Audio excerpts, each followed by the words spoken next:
Comment reconnaître le sujet? Dans la phrase « Raphaël aime Colombe », le verbe c'est aime. Pour trouver le sujet du verbe aime, on se pose la question « Qui est-ce qui aime ?» C'est Raphaël qui aime, donc le sujet c'est Raphaël. Le sujet peut avoir différentes natures. Ça peut être un nom propre, comme dans la phrase qu'on vient de voir. Raphaël aime Colombe, le sujet c'est Raphaël et Raphaël est un nom propre. Le sujet peut aussi être un groupe nominal, comme dans la phrase « Les enfants se cachent ». Les enfants est un groupe nominal.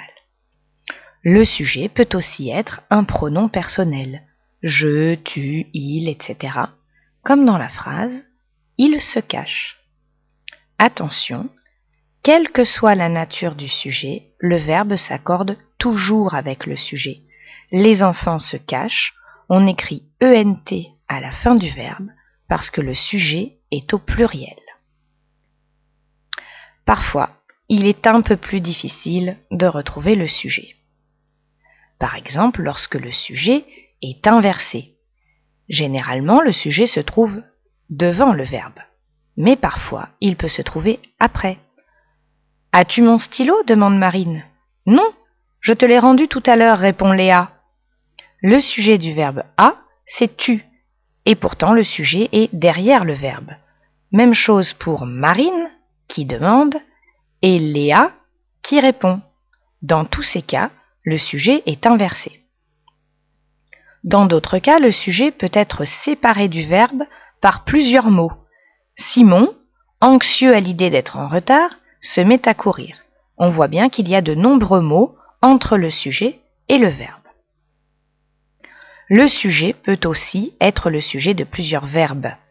Apeuré, l'animal se met à courir, traverse le champ, saute par-dessus la haie et s'enfuit vers le bois. Pour tous les verbes, se met, traverse, saute, s'enfuit, il n'y a qu'un seul sujet, l'animal. Voici donc ce que tu dois retenir. On repère le sujet en posant la question « Qui est-ce qui ?» après le verbe. Le sujet est généralement placé devant le verbe, mais il peut aussi se trouver après le verbe, loin du verbe ou être le sujet de plusieurs verbes.